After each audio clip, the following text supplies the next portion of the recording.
Perkenalkan, saya Muhammad Ridlo, 613219009. Di sini saya akan mempresentasikan hasil riset saya mata kuliah robotika mengenai robot berkaki yang dapat mempelajari untuk berjalan di area yang kasar.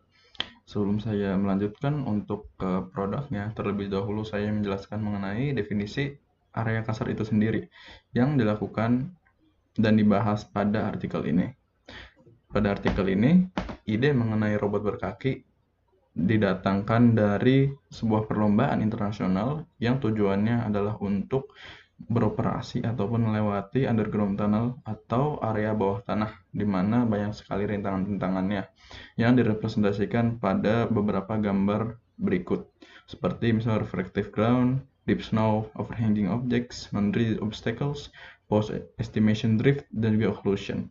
Akan tetapi, berdasarkan perkataan dari penulis artikel di IEEE Extreme, IEEE Spectrum, mohon maaf, dijelaskan bahwa tujuan dari mereka merancang robot berkaki ini adalah untuk menghasilkan robot yang dapat berjalan di area-area yang sulit untuk beroperasi manusia ataupun hewan di sana. Dan itu adalah definisi dari area kasar. Kemudian dijelaskan mengenai sensor-sensor yang umumnya digunakan pada robot berkaki, seperti misal exteroception dan proprioception, di mana exteroception merupakan definisi bahwa robot dapat mengetahui kondisi eksternalnya, seperti misal visual, audio, ataupun yang sejenisnya. Kemudian proprioception mendefinisikan bahwa robot dapat mengetahui kondisi internalnya, seperti pada gaya yang dilakukan oleh kaki robot. Kemudian jelaskan salah satu robot yang dirancang oleh salah satu tim yang mengikuti perlombaan internasional tersebut, yaitu Cerberus, dengan nama robot Animal.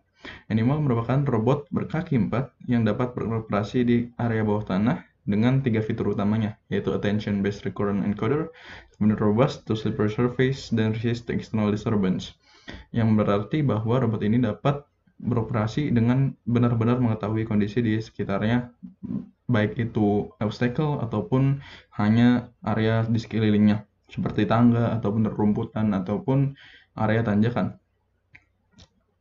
Kemudian, Attention-Based Recurrent Encoder memiliki definisi bahwa robot ini dapat mengetahui kondisi lingkungannya. Resist External Disturbance memiliki definisi bahwa robot ini dapat tahan dari gangguan luar, seperti misal dorongan. Kemudian Robust to Slippery Surface berarti bahwa robot dapat tahan dan mengondisikan badannya pada area-area yang licin.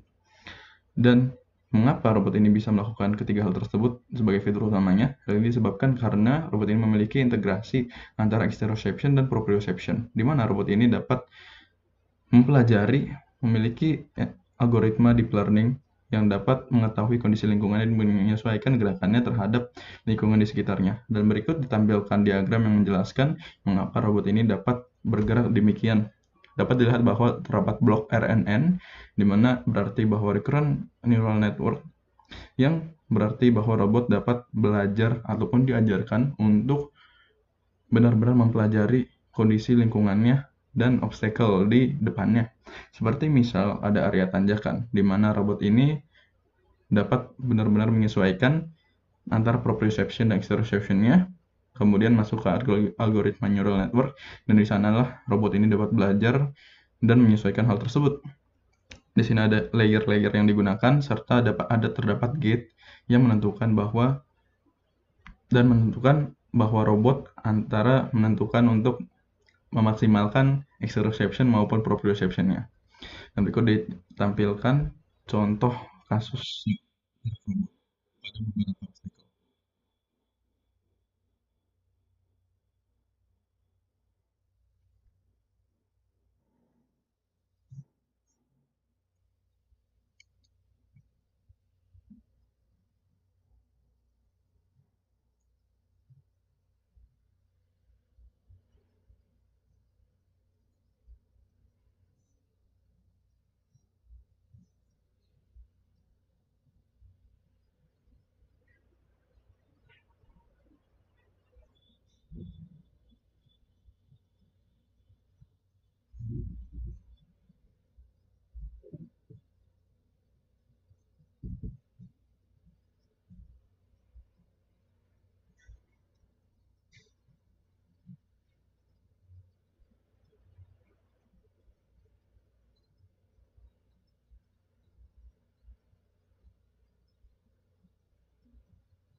Kemudian jelaskan mengenai perkembangan lebih lanjut dari robot ini, seperti perkataan dari penulis artikelnya, dikatakan bahwa tujuan utama dari pengembangan robot ini adalah untuk menghasilkan robot yang dapat benar-benar mengikuti gerakan hewan.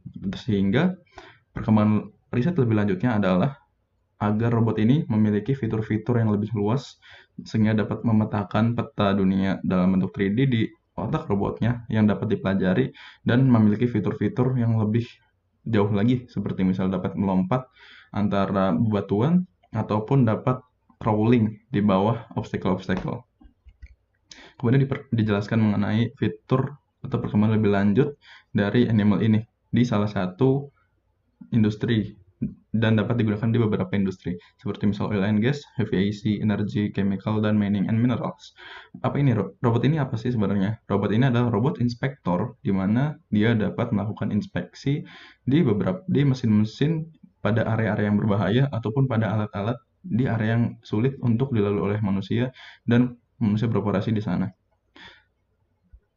Dan ini merupakan robot perkembangan lebih lanjut dari animal di mana ditambahkan beberapa fitur ataupun cores seperti berikut, di mana robot ini memiliki fitur seperti show and go, obstacle avoidance, large scale localization, teleoperation, automatic docking, dan range extension.